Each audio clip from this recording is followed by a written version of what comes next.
want to tell you a story. And I'm going to tell you the story of awakening the third eye. There's like an arc, a story arc. I don't know how good, all stories, all TV series, all movies, every book that's written. There's an arc, there's a story arc. And there are story arcs in our lives that we are all involved in. Everybody is involved in this arc. So within the third eye, there's an arc story about the awakening of the third eye. So what is that story? Okay, so this is where it gets interesting. Now you gotta take on board, you are going through this experience. Whether you realize it or not, what I'm gonna tell you, you're going through this experience. And you are somewhere on the story of this arc. Somewhere on this arc is you. You're in this story. Okay, so see how you get on with it, and then we'll work with that. Okay, so we're all born, and when we're born, the child is born at an instinctual level. So the child is innately themselves, instinctually themselves.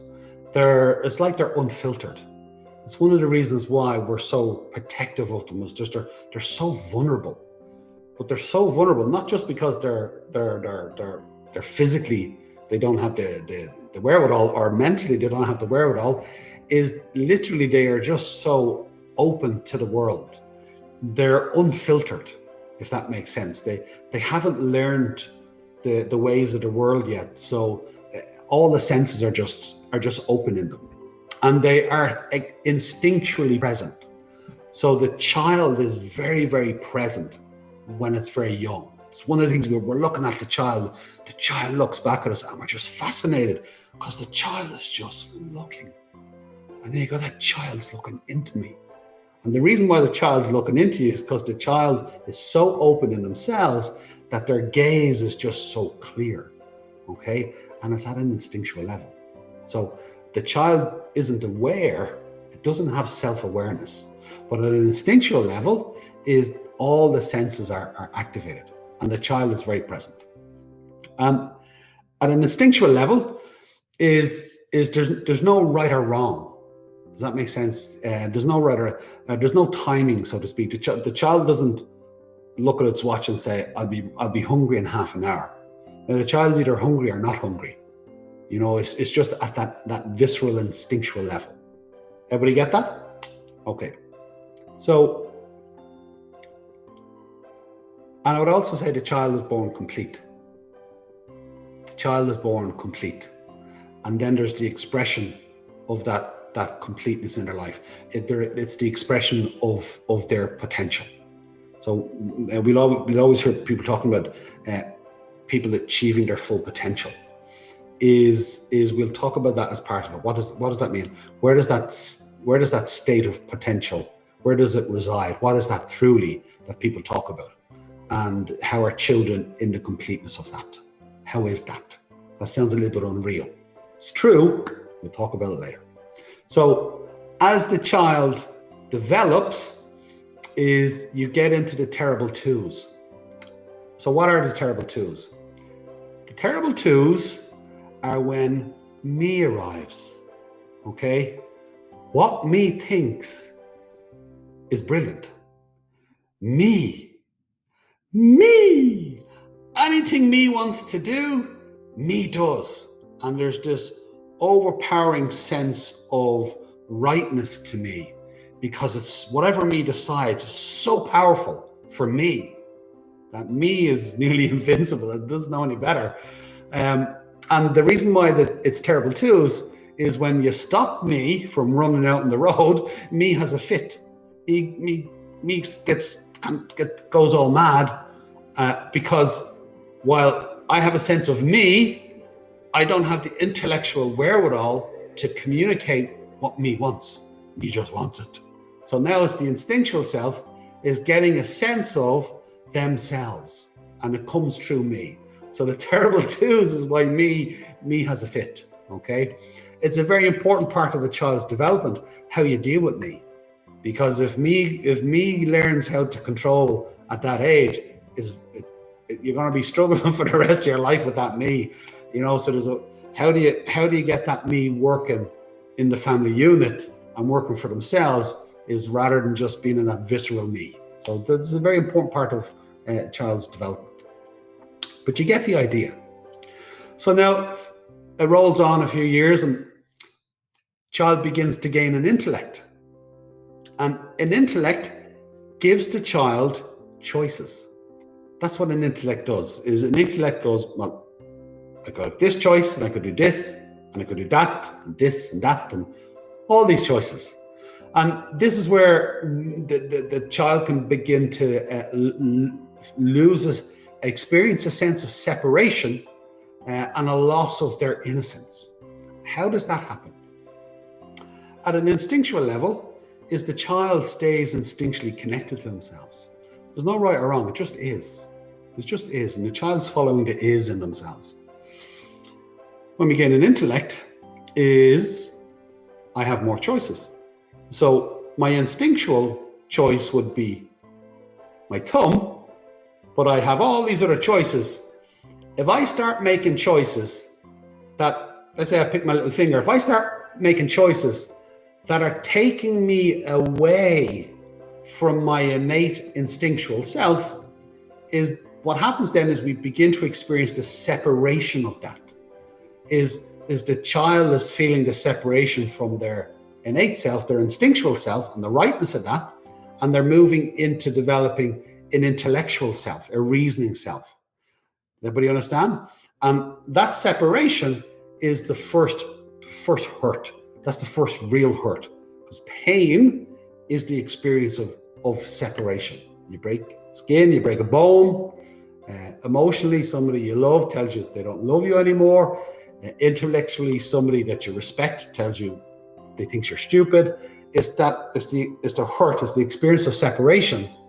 That's the first hurt. Is that experience of separation from oneself.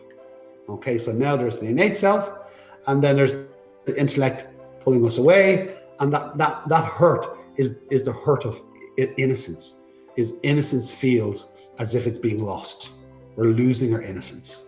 Okay, and it's a sore one. Is as the intellect takes over more, is what happens is that when we experience the disconnection from our instinctual self, that hurts, and then we need to protect ourselves. So what we do is we create a buffer, and that buffer we put around ourselves is our personality. So we have our innate character, our natural sense of self, and then we have a personality which is still ourselves, but in separation, in hurt, in suffering, and we put a buffer around ourselves to protect ourselves. And we move into the imbalance of right or wrong, or good or bad, where when it's our instinctual self, there is no right or wrong, there just is. When we move into the hurt self, now we're in the right or wrong, the positive or the negative. And we get lost in that battle of, well, I like this part of myself, I don't like that part of myself. And we start to pull ourselves further and further apart. And the intellect and the ego begins to develop more. The personality begins to establish itself. Okay. Now, when the different chakras, is each one of those is engaged, and it can be working for us, or it can be working, we can have it working against us. Everybody has at least one or two chakras that they stay very much connected to. And that's what they rely on. They lean on that in their strengths. And then there's others that can be disconnected. So let me give you examples of that. Remember now, you don't need to remember everything I'm saying. You just need to follow the story as I'm telling you. And if you understand the bit I'm saying, you're winning. So, do you know somebody who just lives from the heart? They're just such a heart person. And everybody knows it. They know it's just obvious. And that person has stayed very connected to their heart. And they reside there. So we place ourselves, it's like in our posture, is people can lean on different parts of the body more than others. Does that make sense? So some of our body is stronger than others, and we work those more. So that person's in their heart more. Now that same person might be very ungrounded. Is they're not very secure in themselves. Is they're collapsing a lot. Or they might be very ungrounded themselves. Their root chakra is not very stable because they're in the battle of that ground. They feel disconnected from their ground, but they very much live in their heart. And you see the different play of it in people. The solar plexus is about our personal power, our vitality, but also our personal power. If that gets inverted, if you work that against yourself, it feels a disempowerment. There's a great sense of lack in it. And we could be fighting in the lack in ourselves. Or you could have another person who's just got the constitution of an ox. They're just, their solar plexus is just a powerhouse, because they've stayed connected in it. So different ones. Some people have the gift of the gab. Some people are just comes out of them. Where another person is, they choke trying to get the words out. They really struggle with it. When they do speak, they just seem to be off target. They know what they want to say. They just seem to say it in a way that the communication isn't heard the way they meant it. It's heard wrong. So what they want to say, what they think they're saying, and then what they're saying can be very different things. So different chakras, everybody has at least one or two that they're very attuned to. Normally some, then there's a reasonable calmness in them, but then there can be one or two that can be in the war zone, that the real battles go on within ourselves. So you get the idea. So that this all establishes itself as we move from the terrible twos, the me, into the I can now reason. I can now choose my choices. So you'll notice that kids, when they get around 5 or 6, is they get very clever. They get far more clever, and that's when kids start to do the deals. Well, can I do this? And if I did this, and would you do that? And so they're very much in the barter of things. It's because they're learning that they have choices, and they begin to work those choices. So now the intellect is developing. Okay, so now I'm going to go on a little bit further. And we'll talk about life cycles again. We go through different life cycles, and each life cycle is directly related to a chakra. So the first chakra is very much about the root chakra. It's coming into this life, it's coming into this body, it's coming into this energetic mental body, it's coming into this character within oneself, this natural character, and getting a grounding in it, in this life, in this world, in this experience, in your family, in your home, in your area. There's just that grounding and coming into it. And very much how that happens for a person, they'll either come into that grounding and find a security, or if they don't feel so secure, they're in the struggle of it, and then they're in the struggle of that until they figure it out. Okay? Until they find consciously where their ground is, where their place of rest is. Does that make sense? Is coming to that home within themselves, physically, emotionally, mentally, where they go, this is my home, this is where I reside, this is where I feel secure. It's my security, as opposed to looking for it off the environment or other people. And there's that journey that most likely some of you are on. Some of you figured that one out. Remember the arc? So there's an arc for all of them. So now each life cycle, there's lessons to learn. We either learn them or we're in the struggle of them and they're yet to be learned. Like the second life cycle is very much about creativity. Look how creative kids get, 7, 8 years of age. They're making up their own worlds. They're telling their own stories. They're able to devise plots and plans and storylines, and they start to play out what they see in front of them. And very much the sacral chakra, the aliveness is coming through, their life force and their ability to direct that life force.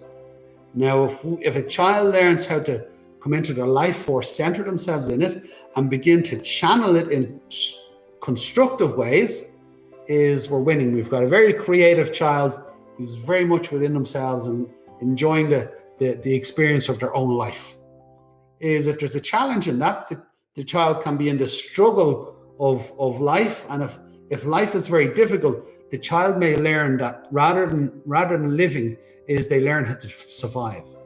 They're in the struggle of the survival of life rather than the living, and they're playing out that survival mode.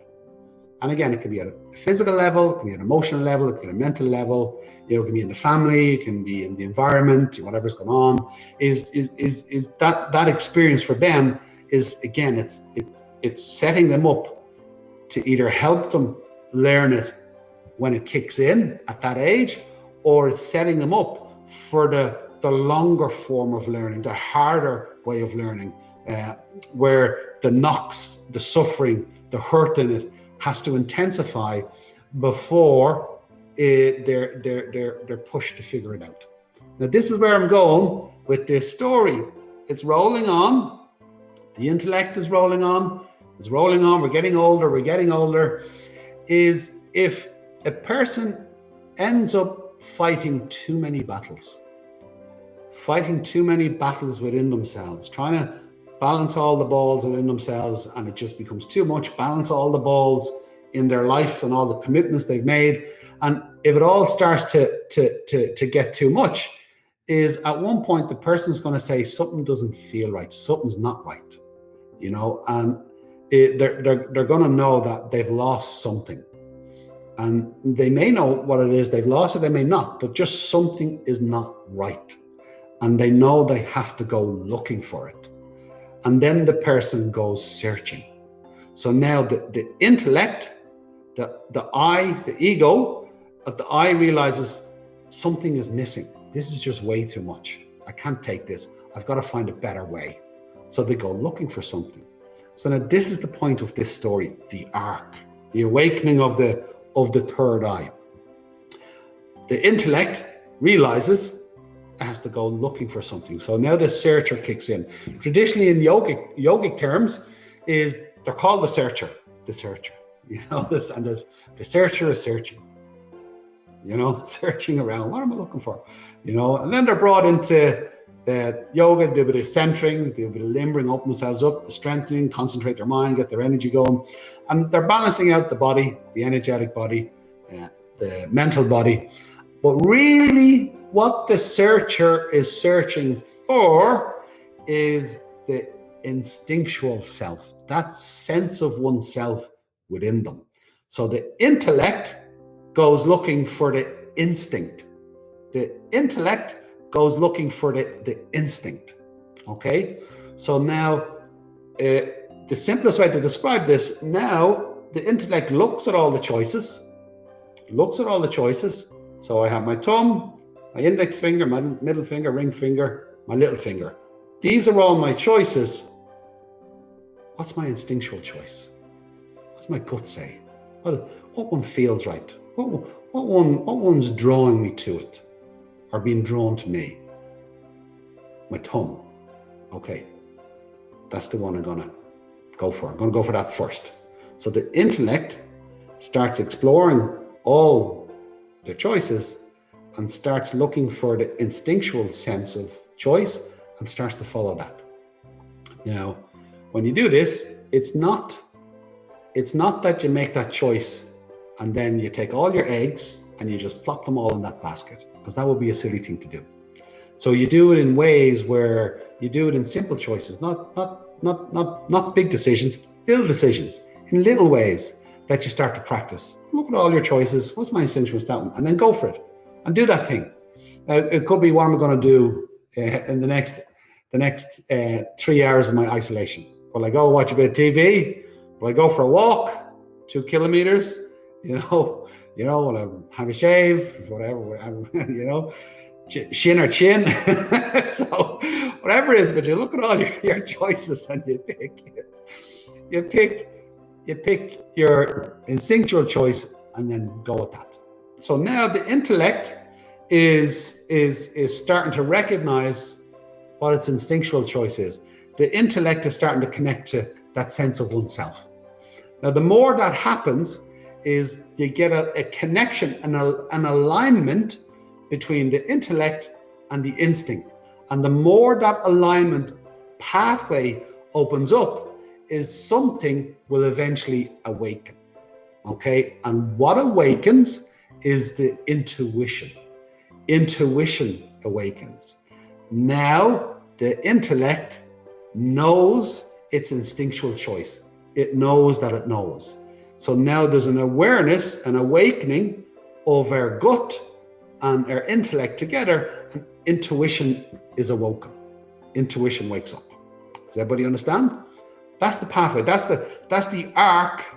That's the journey that everybody's on, and they're in that journey of it somewhere along the way, in that awakening of the third eye. Everybody understand? So now, have you got your third eye engaged? You know, are you activating in it? Are you searching?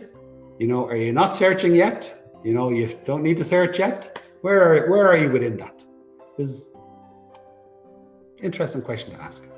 Okay, so let's go a little further. So we physically center, we energetically center in the breath, we mentally center, and that brings us into the moment. Now we're in the moment, and we want to become present in the moment. So what we begin to activate is the intuition of the moment. We know we're in the moment. Let's not think about it. Let's just be in the knowing of it. And when we're in the knowing of it, is now we're following our sense of what's right in the moment, the intuitive sense of what's right. Everybody understand? You're intuitively following your physical center of gravity. You're intuitively following the flow of your breath and the ease within it. You're intuitively following your senses, and you're seeing where it takes you in the moment, which is a really lovely practice to do.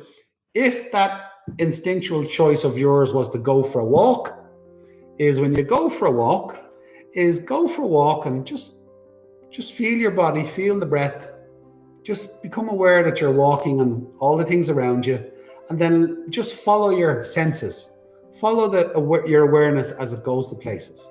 So you might find yourself looking at a wall, or walking by a river, or looking at a tree. It's just allow your senses the freedom to just be, and you be in the awareness of it. And what you're doing is you're knowingly following your awareness, and you're just letting it be free in yourself. You're just opening up to that. So what you're doing is you're opening up to your consciousness, your awareness, and you're just letting it flow. You're not trying to tell it what to do. You're not trying to decide, is it right or wrong? And remember, you're getting back into the is of it, letting go of the rights and wrongs and the goods and bads. You're just allowing yourself to be. And you're allowing yourself to be present. And you're allowing yourself to experience your consciousness of being. And that's you beginning to attune to that awakening of your third eye. Now, I'm giving it to you very simple. In today's session, I'm explaining a lot. It's important that you have the overview. What is it? How does it work? Where does it fit in? Where does it fit into me? How can I begin to apply this? So there's a lot of setting up in this 6-week course that you got to get your basic understanding of all this, so that when we start to go through the steps more systematically, is that you understand the step you're on, you understand why we're taking the next one, you understand where we're going, and you understand all the reasons why we're doing one after one after one, because it all makes sense to you. And then we're putting pieces together as we go along.